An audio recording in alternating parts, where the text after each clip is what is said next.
요즘 경제 뉴스 보시면서 고개를 갸웃하신 분들 많으실 겁니다.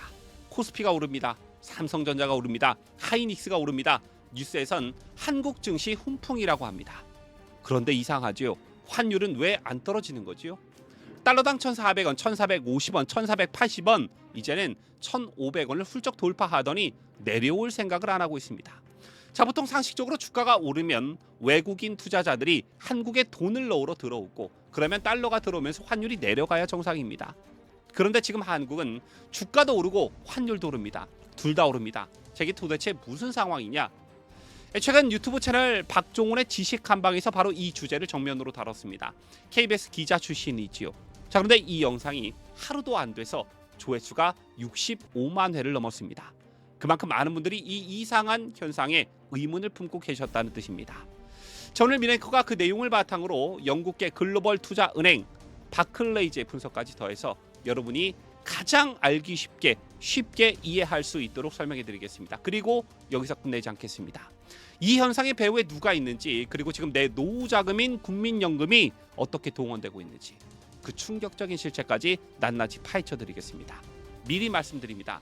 오늘 내용 듣고 나면 분노하실 수 있습니다. 하지만 알아야 합니다. 모르면 피해자가 됩니다.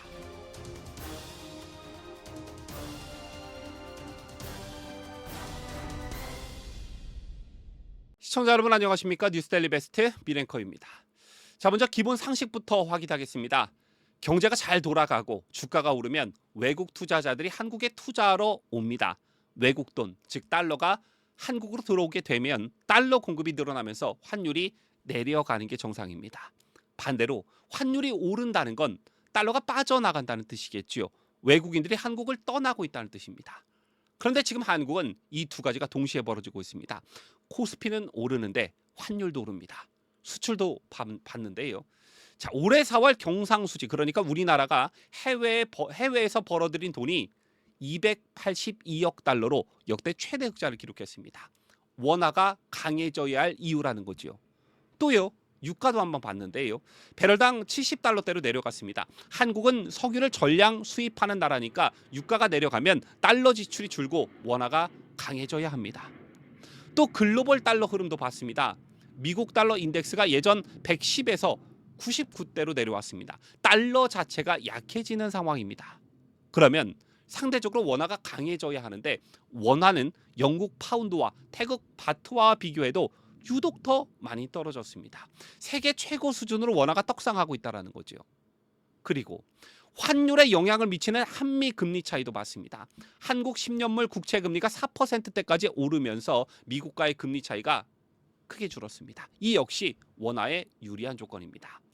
자, 그런데 환율은 떨어지지가 않습니다. 도대체 왜 그럴까요? 바클레이즈가 그 답을 찾아냈습니다. 바클레이즈, 좀 생소하신 분들 계실 건데요. 영국의 본사를 둔 세계 최대 투자 은행 중 하나입니다. 골드만삭스, JP 모건과 함께 어깨를 나란히 하는 글로벌 금융기관입니다. 전 세계 외환 시장과 채권 시장을 분석하는 데 있어서는 손꼽히는 권위를 가진 곳입니다. 쉽게 말해 돈 흐름에 관해서는 세계에서 가장 정확하게 보는 기관 중 하나라고 보시면 됩니다. 그 바클레이즈가 한국 외환 시장을 분석하고 강력한 경고를 날렸습니다. 자, 여러분들, 외국인 투자자들이 올해 1월부터 5월까지 한국 주식을 얼마나 팔았는지 아십니까? 자그마치 100조 원입니다. 한국 증시 역사상 처음 있는 일입니다. 외국인이 반년도 안 돼서 100조 원어치를 순매도했습니다. 그 돈을 회수할 때 외국인들이 어떻게 합니까? 원화를 달러로 바꿔서 가져갑니다. 100조 원어치 원화를 달러로 환전합니다. 그 달러 매수세가 외환 시장을 뒤흔들었습니다. 정점에서는 전체 달러원 거래의 절반을 외국인 환전이 차지할 정도였습니다. 그러니 주가가 아무리 올라도 환율이 안 떨어지는 것입니다. 외국인들이 한국 주식을 팔고 원화를 달러로 바꿔나가는 물량이 너무 많기 때문입니다. 그렇다면 외국인들은 왜 갑자기 100조 원어치나 팔았을까요? 여기서 진짜 원인이 나옵니다. 외국인들이 판 게 아니라 사실은요, 누군가가 팔게 만든 겁니다. 그 누군가가 바로 이재명 정권입니다. 여러분들, 국민연금이 뭡니까? 여러분이 매달 월급에서 떼는 그 돈을 모아서 운영하는 기금 아니겠습니까? 지금 그 규모가 약 1,200조 원이 넘습니다. 우리나라 GDP와 맞먹는 천문학적인 규모입니다. 이 국민연금에는 오랫동안 지켜온 원칙이 있었습니다. 전체 자산의 14.4%만 국내 주식으로 보유한다는 대원칙입니다. 왜 이 규정이 있느냐면 주가가 너무 오르면 연금이 주식을 조금씩 팔아서 차익을 실현하고 주가가 내리면 주식을 사서 물량을 채우는 방식으로 안전하게 운용하기 위해서입니다. 이를 리밸런싱, 즉 비중 조절이라고 하는데요. 이 원칙이요 38년 동안 지켜져 왔습니다. 그런데 이재명 정부가 올해 1월 이 원칙을 깨버렸습니다. 주가가 올라도 국민연금은 주식을 팔지 말라고 했습니다. 이른바 리밸런싱 유예 조치입니다. 왜 그랬을까요? 네, 답은 너무나 쉽죠. 바로 증시를 부양하기 위해서입니다. 국민연금이 주식을 팔지 않으니 매도 압력이 없어지고 주가가 인위적으로 올라갑니다. 그 결과 국민연금은 원래 규정대로라면 이미 팔았어야 할 주식을 그대로 쥐고 있습니다. 그 물량이 무려 270조 원 초과분입니다. 규정보다 270조 원이나 더 많은 국내 주식을 국민연금이 떠안고 있는 겁니다.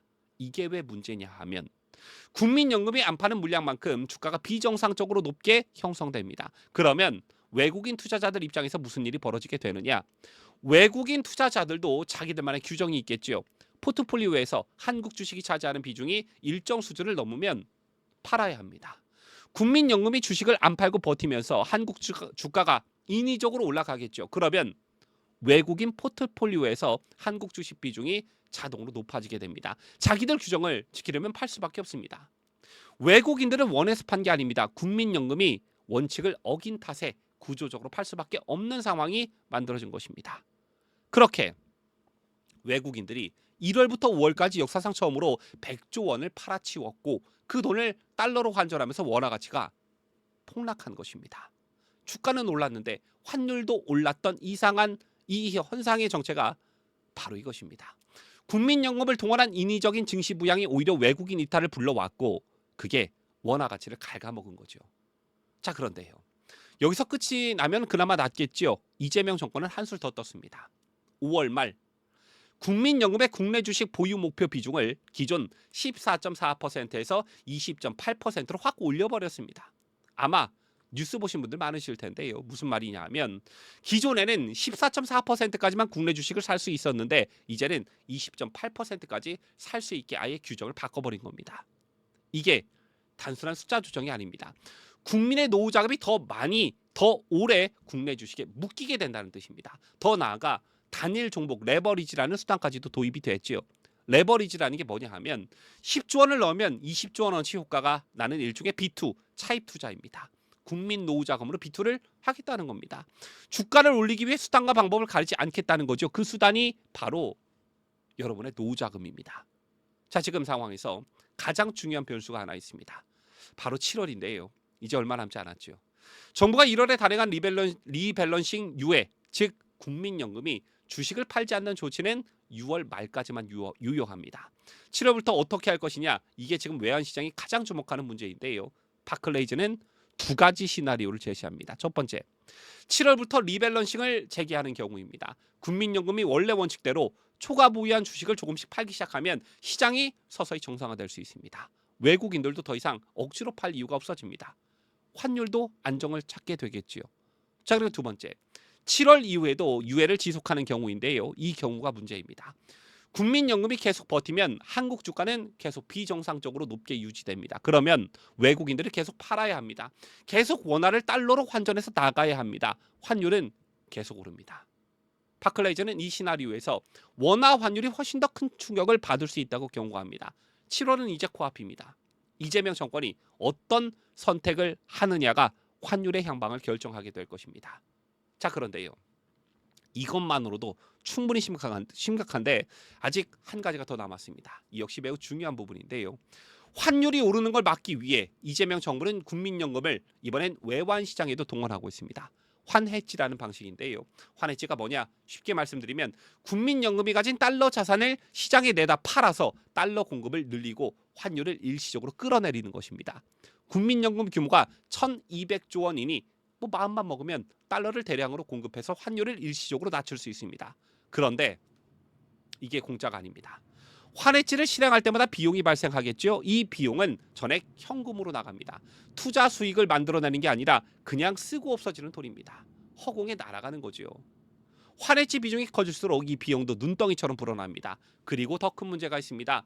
환해지는 결국 미래 환율 방향에 베팅하는 구조입니다. 만약 국민연금이 환해지를 했는데도 시장이 힘을 이기지 못하고 환율이 오히려 더 올라버리면 어떻게 되겠습니까? 감당하기 어려운 추가 손실이 발생합니다. 국민연금 자체가 거대한 손실을 입는 것입니다. 그 손실은 누구의 돈입니까? 여러분의 노후자금입니다. 지금 이재명 정권은 주가를 올리려고 국민연금을 동원했고 그 부작용으로 환율이 오르자 이번엔 환율을 낮추려고 또 국민연금을 동원하려 하고 있습니다.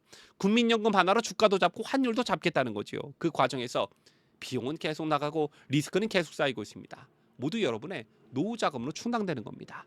이제 좀 사태의 심각성을 느끼시겠습니까? 자, 시청자 여러분, 국민연금은 무엇을 위해 존재합니까? 국민의 노후를 책임지기 위해 존재합니다.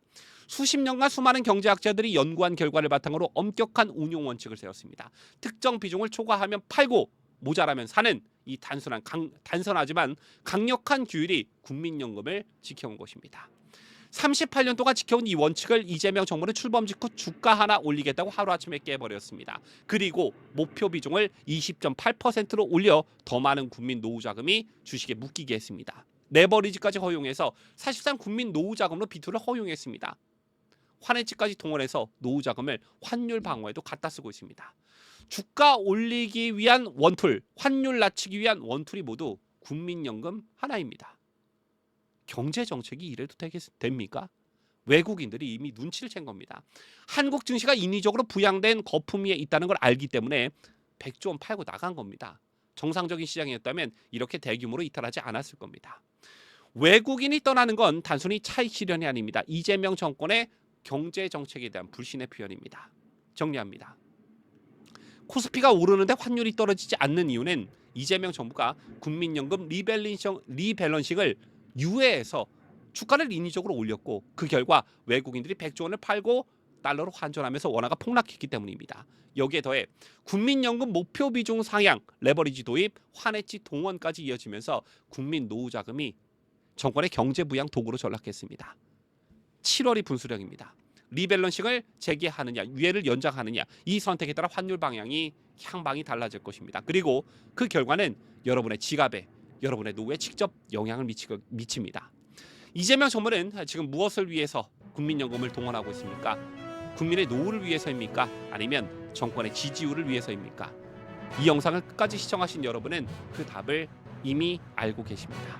지금까지 저는 자유대한민국을 소화하는 뉴스데일리 베스트 민앵커였습니다.